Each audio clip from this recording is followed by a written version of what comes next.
जाग्रयाम पुरोहितः।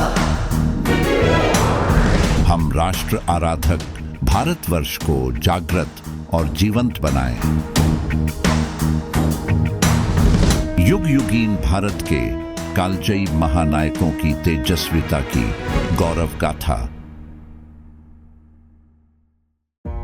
मुनि के वाक्यों से राजा को शांति मिलनी चाहिए थी, लेकिन उस पर तो अब ब्रह्महत्या आरूढ़ हो चुकी थी। वह बोल उठा कि यह तेजहीन दुरात्मा ब्राह्मणाधम किसी काम का नहीं है। क्रोध से लाल नेत्रों वाले उस राजा ने अपने खड्ग से ऋषि का वध कर डाला। राजा के बढ़ते हुए पाप ने उससे गोहत्या भी करा दी। निर्जन वन प्रांत में उस एकाकी राजा ने अपने अश्व को एक वृक्ष से बांधा और वहां पड़ी हुई कुश के ऊपर निर्भय होकर सो गया। तभी कुछ म्लेच्छ व्याधों की दृष्टि उस पर पड़ी।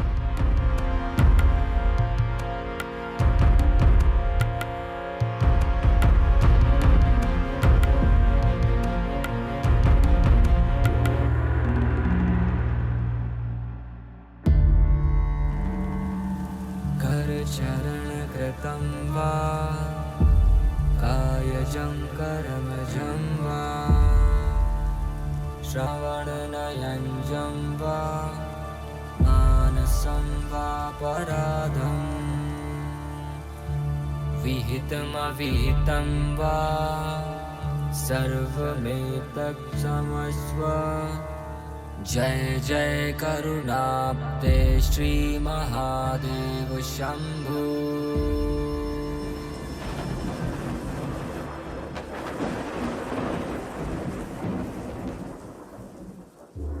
आज समाज में हम देखते हैं कि कैसे युवा पीढ़ी लालच के कारण कोई अपराध कर जाती है और एक छोटा अपराधी कब एक बड़े अपराधी में तब्दील हो जाता है, यह वह स्वयं भी नहीं जान पाता। हमारी धार्मिक शिक्षाओं की बनावट ही कुछ ऐसी है कि वे गलत रास्ते पर पहले तो जाने ही नहीं देती, और यदि मनुष्य उस ओर बढ़ भी जाए तो शीघ्र ही अपनी भूल को पहचान कर वह संभल भी सकता है। वे शीघ्र ही अपने स्वामी के निकट पहुंचे और राशि अलंकारों से युक्त व्यक्ति के वन में अकेले सोए होने की सूचना दी।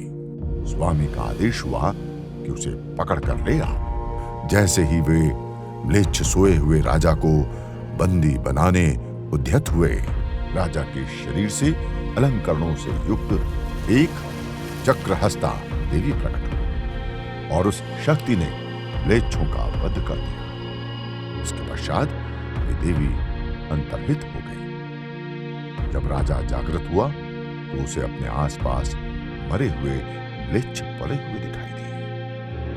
राजा ने विचार किया कि ब्रह्महत्या और गोहत्या जैसे घोर पापों का ही यह फल है जो मुझे ऐसे भयानक वन में ले आया। वह चिंता करते हुए बार बार निश्वास छोड़ता हुआ भटकने लगा। चलते चलते वह वामदेव मुनि के आश्रम पहुंच गया।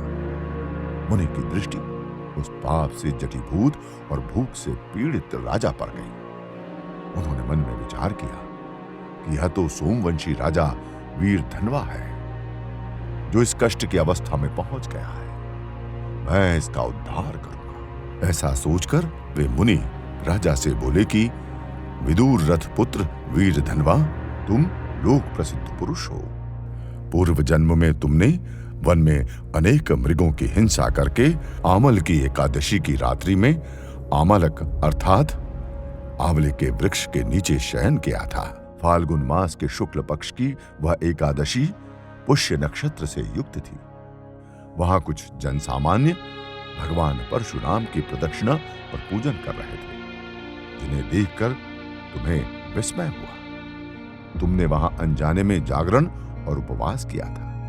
उसी पुण्य के प्रताप से इस जन्म में तुम महाबली राजा बने हो। उसी पुण्य के कारण देवी ने म्लेच्छों का वध करके तुम्हारी रक्षा की है। वही पुण्य तुम्हारा शुभ करेगा। पूर्व के पापों के कारण तुमको ब्रह्म हत्या लगी है। योग बल से मैंने यह सब जान लिया है। जटेश्वर की कथा वहां पर राजा वीर धनवा की कथा है, और उसके साथ जो घटनाक्रम हुआ है कि एक बार वो म्लेच्छों के बीच में फंसा और वहाँ देवी ने आकर के उसको प्राण रक्षा की है। तो क्या वहाँ कारण था? तो कहा कि भाई तुमने आमल की एकादशी का व्रत कर लिया था, अनायास किया था, इस प्रकार की बात आ रही है कि पूर्व जन्म में तुम किए थे, उससे तुम राजा बने।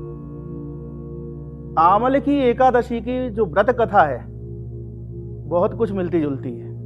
वहां भी एक राजा है, नाम उसका विदुरथ है। तो पूर्व जन्म में कोई अन्य राजा व्रत कर रहा था, पूजन चल रही थी, इसने वहां बैठ करके देखा, व्याध था, बहेलिया था, और उसके बाद अनायास रात्रि जागरण हो गया था।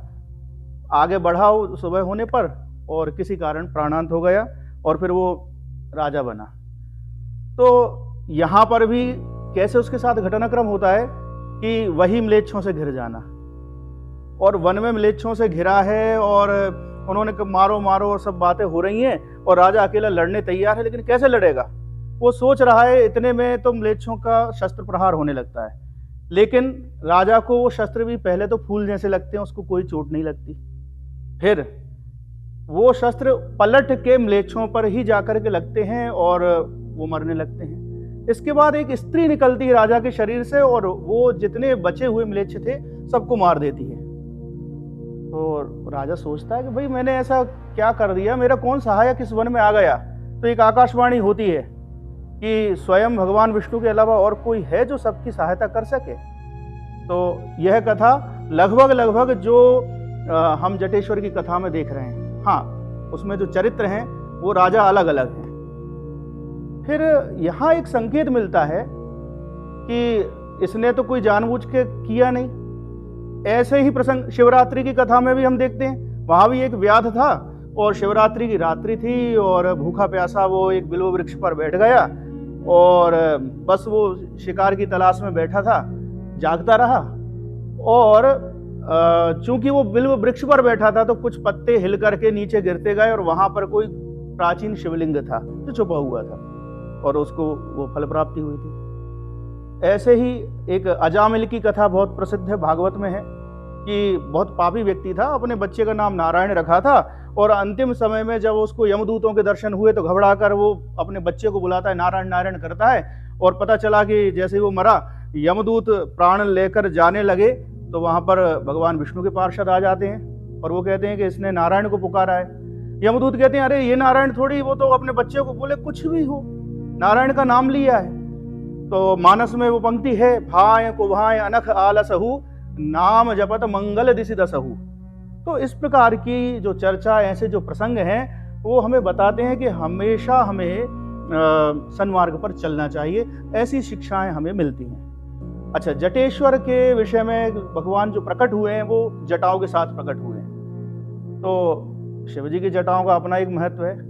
जटाओं की एक लट निकाल कर फेंकी थी तो वीरभद्र उत्पन्न हो गए थे दक्ष यज्ञ विध्वंस के लिए, और इन्हीं जटाओं में गंगा जी को भी धारण किया है। और न केवल धारण किया है, जब गंगा जी को लगा कि अरे मैं तो अब पृथ्वी पर आ गई हूँ, उन्होंने थोड़ी जो अपनी उछाल मारी, तो भगवान ने भी एक इस प्रकार का एक खिलवाड़ वहां पर किया है कि वो शिव जटाओं के बीच में गंगा जी को बाहर निकलने मार्ग ही नहीं मिल रहा था, फंस गई थी। तो दोबारा से बाहर से भगीरथ को प्रार्थना करनी पड़ी शंकर जी की कि महाराज इनको गंगा जी को मुक्त करिए, अगर आप इसी प्रकार से करते रहे तो ये तो बाहर आ नहीं पाएंगे और कार्य मेरा अधूरा ही रह जाएगा। तो भगवान शिव की जटाओं का एक अपना महत्व, और जटाशंकर नाम भी प्रसिद्ध है। इस नाम से कई बड़े बड़े शिवालय भी हम देखते हैं। तो उन्हीं जटाओं को लेकर के ये जो महादेव हैं जटेश्वर, इनका एक प्रसंग इस प्रकार है। वामदेव मुनि बोले कि पापों से तुम्हारा शरीर जटीभूत हो गया है, इससे मैं तुम्हारी रक्षा करूंगा, यह मेरा परम वचन है। यह सुनकर राजा ने मुनि को प्रणाम किया और पूछा कि मेरा ब्रह्म हत्या और गो हत्या का पाप कैसे दूर हो सकता है, कृपया बताइए। मुनि बोले कि तुम पुण्य महाकाल वन में जाओ, वहां जगत व्यापी जटेश्वर महादेव लिंग रूप में विराजमान, वेदों में जिन्हें पाप राशि का नाशक कहा गया है, वे महादेव अनर्केश्वर से उत्तर दिशा में स्थापित हैं। यह सुनकर राजा शीघ्र ही वनों में उत्तम महाकाल वन पहुंच गया। और जगत वंदित देव देव जटेश्वर के दर्शन कर उनकी स्तुति करने लगा। राजा के इस प्रकार स्तुति किए जाने पर जटा से आवेष्टित अंगों वाले महादेव उस लिंग से प्रकट हुए। उनके संपूर्ण शरीर पर भस्म लेपित थी। सर्प उनका अलंकार था, हिमालय पर्वत सा विशाल उनका आकार था। अपने गौर वर्ण के कारण वे रजतगिरी सदृश प्रतीत हो रहे थे। कपिल अर्थात पीत वर्ण की विकराल और विकट जटाओं से वे ऐसे भूषित हो रहे थे मानो मोतियों की लताएं उनको वेष्टित कर रखी हो।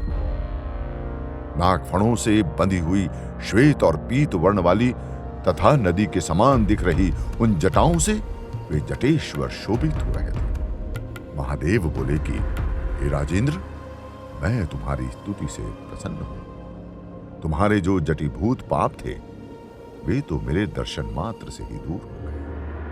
अब तुम प्रसन्न होकर मेरे शाश्वत लोक में जाओ।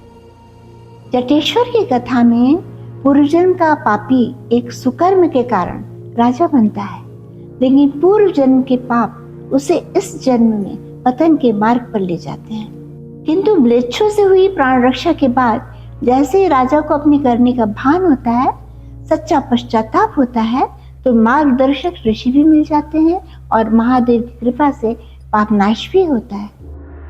महादेव की कृपा से राजा वीर धनवा काम गति से चलने वाले दिव्य विमान में आरूढ़ होकर दाह और प्रलय आदि कष्टों से रहित शिव के परम धाम की ओर चल दिया। मार्ग में शिवगण उसकी स्तुति करते जाते थे। इन महादेव के दर्शन से राजा जटीभूत पाप समूह से मुक्त हो गया, इसलिए यह लिंग जटेश्वर के नाम से प्रसिद्ध हुआ।